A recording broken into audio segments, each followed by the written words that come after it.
Hello friends, मैं राशिद अली एक बार फिर आपका आपके अपने चैनल पॉलिटेक्निक क्लासेस में स्वागत करता हूं। तो फ्रेंड्स, जैसा आपको पता है कि हम अपना लेक्चर नंबर 5 लेकर आए हैं। इससे पहले हम 4 लेक्चर कवर कर चुके हैं। तो फ्रेंड्स, अगर आपने हमारे 4 लेक्चर नहीं देखे तो उसको देख लीजिएगा, क्योंकि हम इस जो सेशन है इसमें कवर कर रहे हैं एमसीक्यूज़। क्योंकि आपको पता है फ्रेंड्स कि जो बीटी यूपी बोर्ड का जो सिलेबस है वो बिल्कुल डिफरेंट, सिलेबस तो नहीं कह सकते, जो आपका एग्ज़ाम पैटर्न है वो बिल्कुल डिफरेंट हो गया है। एमसीक्यूज़ बेस्ड क्वेश्चन पूछे जाने और साथ के साथ जो आपका पेपर है वो ऑनलाइन होने वाला है। तो ऑनलाइन की आप प्रैक्टिस करते हुए चलिएगा फ्रेंड्स। उसी प्रैक्टिस को कंटिन्यू करते हुए हम क्या कर रहे हैं, अपना लेक्चर नंबर 5 लेकर आए हैं। फ्रेंड्स, अगर मैं बात कहूँ कि बहुत सारे बच्चे बोल रहे थे कि सर क्विज़ कराइए, तो फ्रेंड्स हमने क्विज़ इसलिए अभी कराना बंद कर दिया है क्योंकि आपकी जो प्राइमरी फोकस है वो आपका स्टडी पर होना चाहिए। तो नेक्स्ट संडे को हम अपना क्विज़ लेकर आएंगे। तो क्विज़ की जगह पर हम क्या कर रहे हैं, अपना लेक्चर नंबर 5 यहाँ पर डिलीवर कर रहे हैं। तो फ्रेंड्स, इसमें टॉप 30 क्वेश्चन होंगे और हमारा चैप्टर नंबर 1, 2, 3 से होगा। और ये सब्जेक्ट क्या है आपको पता है, जनरल इंजीनियरिंग, BMEE या BEE। तो फ्रेंड्स, आप लास्ट तक बने रहिएगा, क्योंकि आपको पता है कि जो मार्केट का हाल है वहाँ पर जो MCQs क्वेश्चन हैं वो अवेलेबल नहीं है। तो फ्रेंड्स, चलिए स्टार्ट करते हैं आज का सेशन। फ्रेंड्स, क्वेश्चन नंबर 1 कह रहा है सिलिकॉन की परमाणु संख्या होती है या निम्नलिखित किसके बराबर है। तो फ्रेंड्स, अगर बात करें कि जो सिलिकॉन है, सिलिकॉन की जो परमाणु संख्या है वो किसके बराबर होती है, तो सिलिकॉन की परमाणु संख्या होती है हमारी 14। तो ऑप्शन बी वाला आपका करेक्ट हो जाएगा फ्रेंड्स। चलिए नेक्स्ट क्वेश्चन की ओर बढ़ते हैं फ्रेंड्स।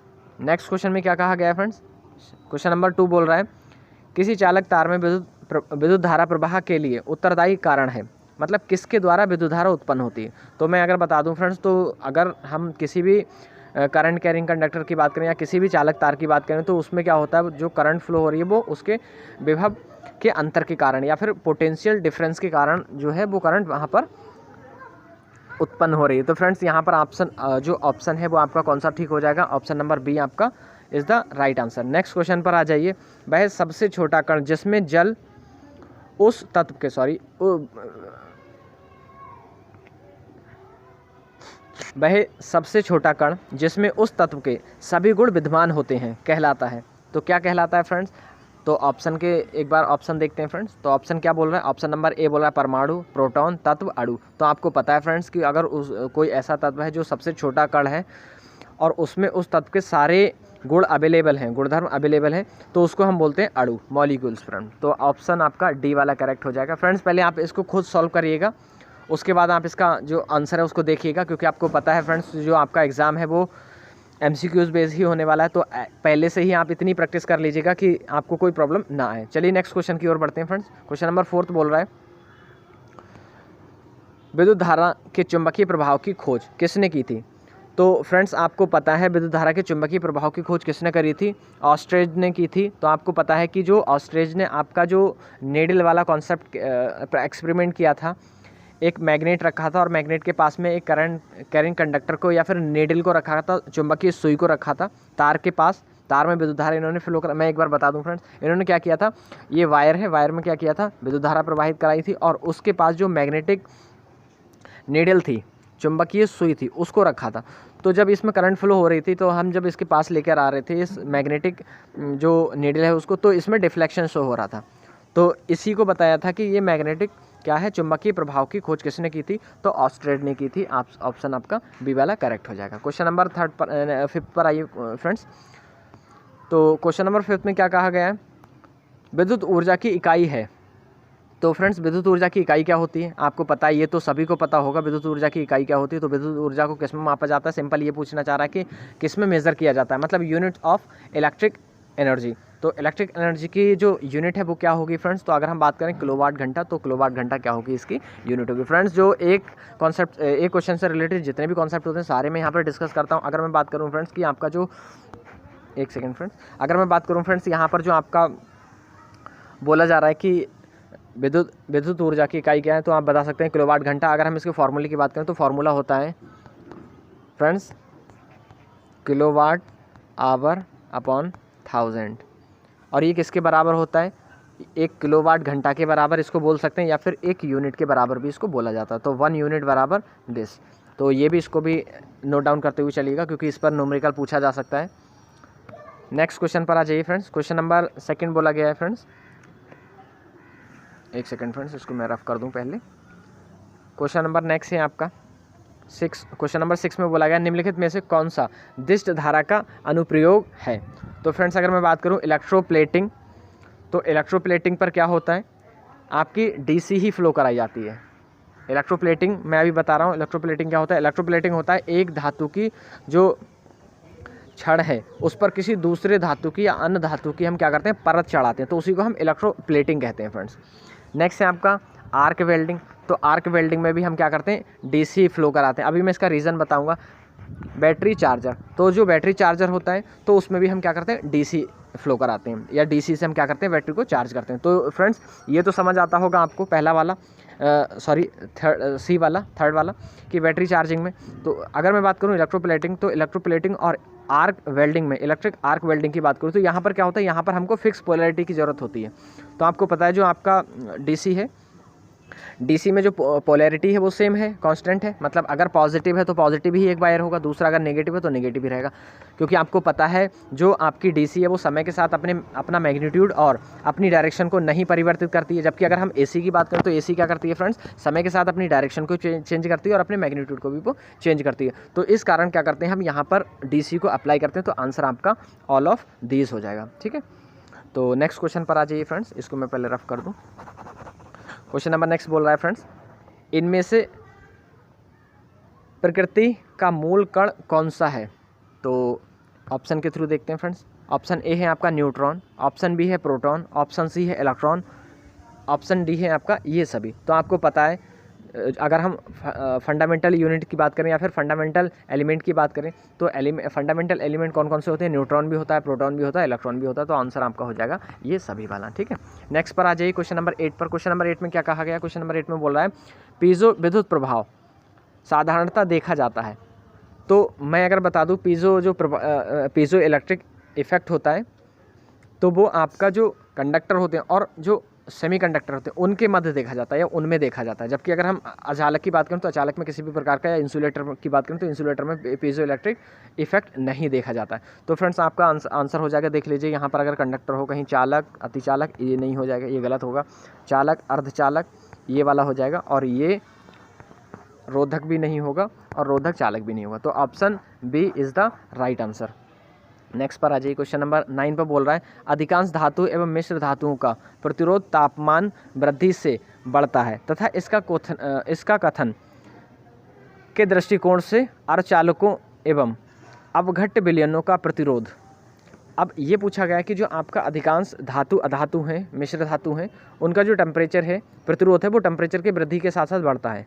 तो वो ये बोल रहा है इस कथन के दृष्टिकोण से अर्धचालकों, मतलब जो सेमीकंडक्टर है उसकी बात कही गई, अर्धचालकों एवं अवघट्ट विलयनों का प्रतिरोध तो क्या होगा फ्रेंड्स। अगर मैं बात करूं जो आपका सेमीकंडक्टर होते हैं तो सेमीकंडक्टर में अगर टेम्परेचर इंक्रीज़ होगा तो आपका जो प्रतिरोध है वो डिक्रीज़ हो जाएगा। तो तापमान वृद्धि से घटता है। तो ऑप्शन आपका देख लीजिए, ताप वृद्धि से घटता है, बी वाला। ठीक है, आपका ऑप्शन बी वाला करेक्ट हो जाएगा फ्रेंड्स। तो नेक्स्ट क्वेश्चन पर आ जाइए, क्वेश्चन नंबर 10 क्या बोल रहा है। क्वेश्चन नंबर 10 में बोला गया है कोरोना क्षति कम होती है जब चालक का आकार, मीन्स जो कोरोना लॉसेस है उसकी बात कही गई है। तो कोरोना लॉसेस क्या है मैं आपको बता दूं, कोरोना लॉसेस कहाँ देखने को मिलता है। अगर ट्रांसमिशन लाइन की बात करेंगे तो फ्रेंड्स आपने जो ट्रांसमिशन लाइन होती है, जो पोल्स होते हैं बड़े बड़े, तो वहाँ पर आपने देखा होगा बहुत तेज़ आवाज़ आती है। और जब नाइट में आप वहाँ गए होगे तो वहाँ पर आपने देखा होगा कि उसके चारों ओर वायलेट कलर के रिंग्स दिखती हैं, मतलब बहुत ज़्यादा लाइटनिंग सी उजाला होता है। तो उस वही क्या है आपका, वो कोरोना लॉसेस होता है। कोरोना लॉसेस होता कैसे है कि जो आपकी करंट डेंसिटी है वो इसकी इंटरनल, मतलब इसके सेंटर से ना पास होकर कंडक्टर के, वो क्या करती है, सरफेस से पास होना शुरू कर देती है, उसकी आउटर सरफेस से पास होना करंट शुरू कर देती है। और जब आउटर सरफेस से करंट पास होना शुरू करेगी तो इसके सराउंडिंग में जितने भी मॉलिक्यूल्स होते हैं फ्रेंड्स, जितने भी मॉलिक्यूल्स होते हैं, कण होते हैं, वो आयनाइज हो जाते हैं। जब वो आयनाइज हो जाते हैं, ऐसा मैग्नेट ये वाला जो आउटर सरफेस है वो वर्क करता है। तो जो इतने भी मॉलिक्यूल्स होते हैं वो क्या करता है, उसको अट्रैक्ट करता है। जैसे ही अट्रैक्ट करता है, अट्रैक्शन होता है, तो जब जो मॉलिक्यूल्स हैं उनका जब कोलोजन होता है, जब टकराव होता है, तो बहुत तेज़ आवाज़ आती है और वहाँ पर स्पार्किंग क्रिएट होती है। तो उस चीज़ को बोला जाता है कोरोना लॉसेस। और ये कौन से इस क्वेश्चन को बोला गया है कि कोरोना क्षति कम होती है जब चालक का आकार। तो अगर हम बात करें जो कंडक्टर है उसको अगर हम वृत्तीय कंडक्टर या फिर हम हॉलो कंडक्टर यूज़ करें तो हम हॉलो कंडक्टर यूज़ करते हैं तो उसमें कम होता है। तो वृत्तीय कंडक्टर को देख लीजिए या हॉलो कंडक्टर हो, तो आई थिंक हॉलो कंडक्टर नहीं है पर वृत्तीय कंडक्टर है, तो आपका आंसर हो जाएगा वृत्तीय कंडक्टर। ठीक है, तो ये वाला। नेक्स्ट पर आ जाइए क्वेश्चन नंबर 11। जब विद्युत धारा पृथ्वी की ओर प्रवाहित होती है तो वस्तु का विभव, तथा जब विद्युत धारा पृथ्वी से वस्तु की ओर प्रवाहित होती है तो उस वस्तु का विभव होता है। तो देख लीजिए, ये बोलना चाह रहा है कि जो आपका पहले दो कंडीशन इसमें दे रखी हैं फ्रेंड्स। तो दो कंडीशन कौन कौन सी, पहले बोला है जब विद्युत धारा पृथ्वी की ओर प्रवाहित हो रही है, मतलब जब पृथ्वी में जा रही है फ्रेंड्स। ठीक है, करंट, जब करंट अर्थिंग हो रही है पृथ्वी की ओर, तब बोला जा रहा है कि तब क्या होगा। और जब बोला जा रहा है कि जब विद्युत धारा पृथ्वी से वस्तु की ओर प्रवाहित हो रही है, मतलब कोई सिस्टम है, ये सिस्टम है आपका लगा हुआ, सिस्टम से ये जा रही है तो ये पॉजिटिव है। मतलब आपको पता है कि करंट क्या करती है, पॉजिटिव टर्मिनल से निकलती है और नेगेटिव टर्मिनल में एंटर करती है। तो आपको पता है ये नेगेटिव हो रहा है अर्थ, तो नेगेटिव हो रहा है तो इस कारण क्या होना चाहिए आपका कि जो करंट की डायरेक्शन है वो धनात्मक होना चाहिए आपकी। जहाँ से निकलती है उसी को तो लेते हैं हम करंट, जहाँ से करंट इनका आउटगोइंग होती है, जहाँ एंटर करती है उस वाले पाथ को लेते हैं फ्रेंड्स, तो हमारी धनात्मक हो गई। और जब मतलब रिवर्स आएगी, मतलब जब अर्थ से हमारी सिस्टम में आएगी तो हम उसको ऋणात्मक कहेंगे। मतलब जस्ट उल्टी चलेगी ना, उल्टी जाएगी तो क्या होगा, तो उसको ऋणात्मक कहेंगे। तो धनात्मक होगी और ऋणात्मक होगी। नेक्स्ट पर आ जाइए क्वेश्चन नंबर 12।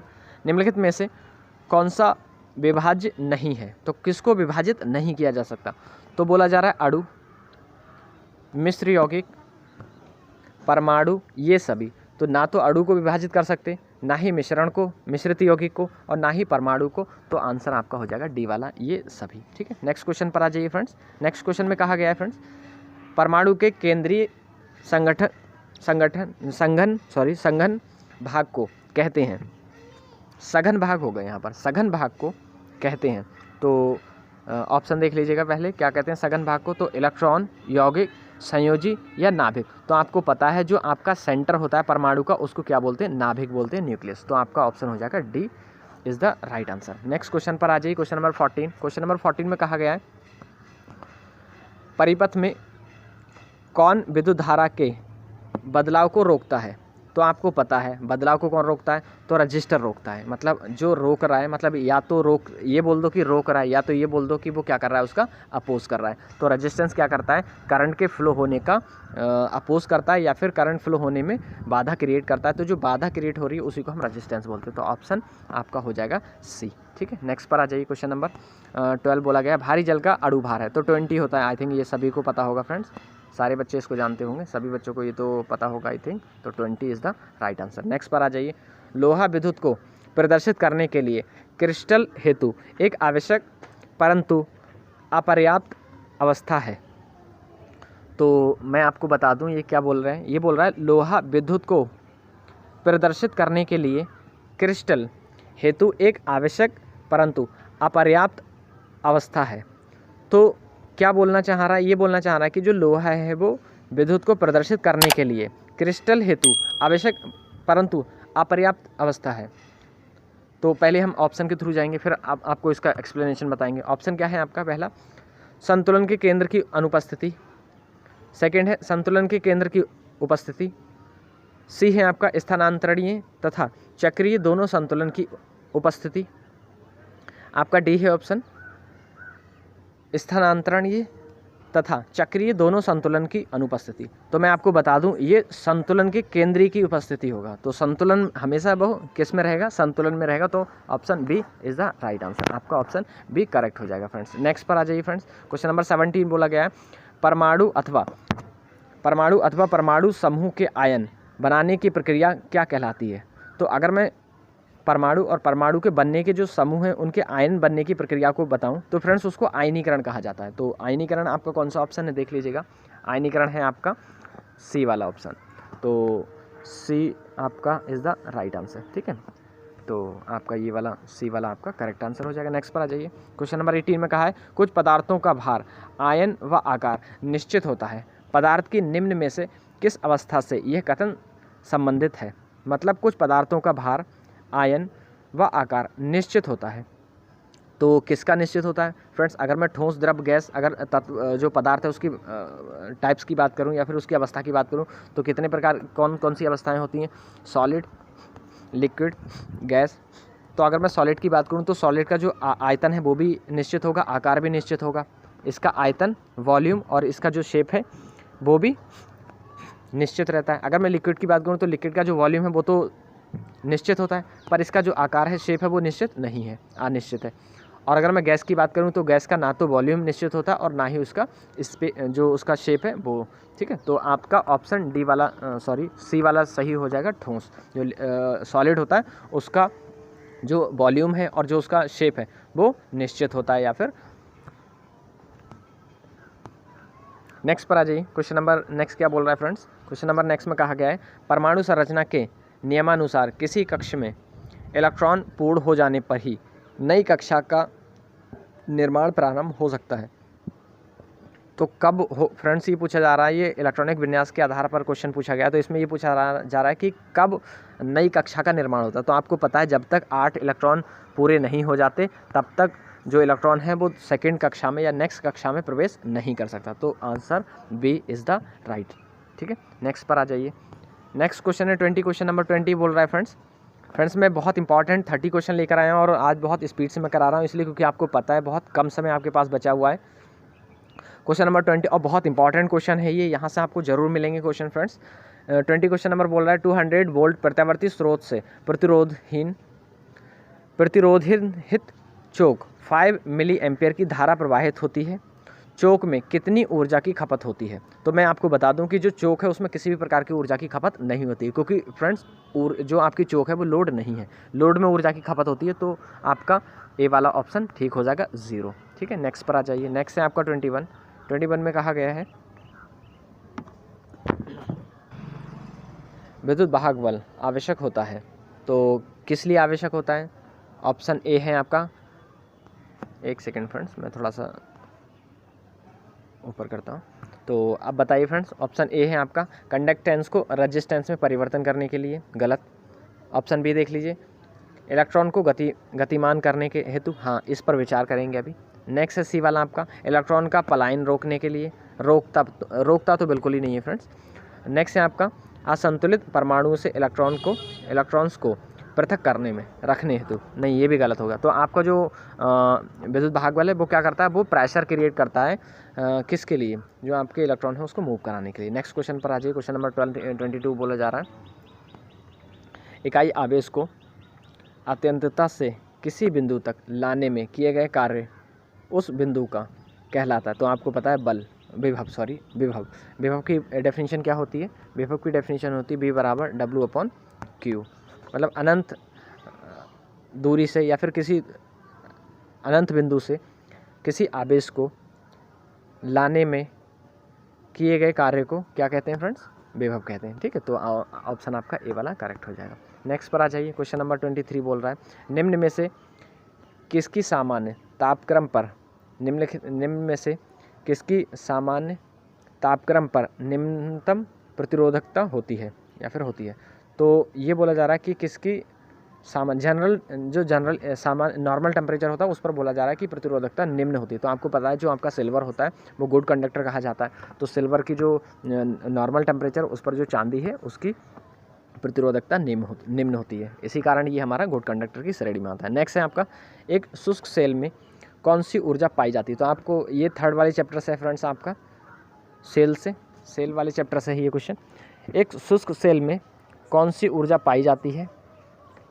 तो आपको पता है सेल में क्या होता है फ्रेंड्स, रासायनिक ऊर्जा होती है। और सेल क्या करता है? पहला तो ऑप्शन ये आपका सी वाला सही हो गया कि रासायनिक ऊर्जा होती है, यांत्रिक ऊर्जा उसमें होती नहीं है फ्रेंड्स, चुंबकीय ऊर्जा भी नहीं होती है उसमें, विद्युत ऊर्जा तो बिल्कुल ही नहीं होती है। क्या होती है फ्रेंड्स उसमें? रासायनिक ऊर्जा होती है, केमिकल ऊर्जा। अगर मैं बात करूं कि सेल क्या करता है, तो सेल क्या करता है फ्रेंड्स, रासायनिक केमिकल एनर्जी को इलेक्ट्रिकल एनर्जी में परिवर्तित करता है। इसको भी नोट डाउन करते हुए चलेगा। नेक्स्ट क्वेश्चन पर आ जाइए। क्वेश्चन नंबर 25, यदि 2 आवेशों के बीच की दूरी आधी हो तो उसके मध्य लगा बल होता है। तो अगर मैं उनके बीच की दूरी को हाफ कर दूं तो उसका जो आवेश है वो कितना हो जाएगा? तो फ्रेंड्स ये आपका है कूलाम का जो नियम है उस पर आधारित ये प्रश्न है। तो मैं एक बार आपको बता दूं कि कूलाम का नियम क्या कहलाता है। कूलाम का नियम होता है F बराबर, पहले मैं इसको रफ करूं फ्रेंड्स क्योंकि बहुत कम जगह बची है। तो अगर मैं बात करूँ कूलाम के नियम की, तो कूलाम का नियम होता है 1/4πε0। तो ये कांस्टेंट है, इसको मैं हटा ही दे रहा हूँ पहले। तो ये कांस्टेंट है, कांस्टेंट को हम नहीं इंक्लूड करके चलते हैं फ्रेंड्स। तो मैं इसको हटा रहा हूँ और F बराबर होगा 9 × 10⁹ जो कांस्टेंट होता है उसकी जगह ये आ जाती है, Q1/Q2 होता है अपॉन R² होता है। तो R की वैल्यू को क्या बोल रहा है, R की वैल्यू को डबल कर रहा है। तो जब R की वैल्यू यहाँ डबल होगी तो स्क्वायर है। अगर मैं इसको हटा दूँ फ्रेंड्स, पूरे को ही हटा दूँ मैं, एक सेकेंड में इसको हटा दूँ, फिर देखिएगा। तो अब देखिएगा जो आपका बल है वो किसके इन्वर्सली प्रोपोर्शनल हो रहा है, डिस्टेंस के। अब इसकी दूरी को आपको क्या बोल रहा है, वो डबल कर रहा है। तो इसकी जब दूरी डबल होगी तो 2 यहाँ पर रखेंगे, 2 का स्क्वायर हो जाएगा तो क्या होगा 1/4 आ जाएगा। तो 1/4 रह जाएगा, तो 4 गुना हो जाएगा यहाँ पर, देख लीजिएगा। ठीक, जब क्रॉस मल्टीप्लाई करेंगे तो यहाँ पर 4 आ जाएगा, है ना। तो यहाँ पर आपका ऑप्शन 4 गुना वाला ठीक हो जाएगा, सी वाला। नेक्स्ट पर आ जाइए। नेक्स्ट क्वेश्चन क्या बोल रहे हैं,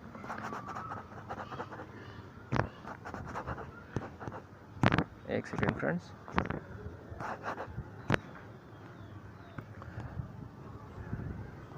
तो फ्रेंड्स कैसा लगा सेशन ज़रूर बताइएगा, कमेंट कर दीजिएगा, इसको लाइक कर दीजिएगा, शेयर कर दीजिएगा अपने साथियों के साथ, क्योंकि आपको पता है फ्रेंड्स कि जो एग्ज़ाम है वो MCQs बेस होने वाला है और मार्केट में MCQs अवेलेबल नहीं है। तो इसको अपने साथियों के साथ ज़्यादा से ज़्यादा शेयर कीजिएगा, जिससे सारे बच्चे इसका फ़ायदा उठाएँ और सबके अच्छे मार्क्स आएँ। तो चलिए मिलते हैं नेक्स्ट सेशन में नेक्स्ट कॉन्सेप्ट के साथ।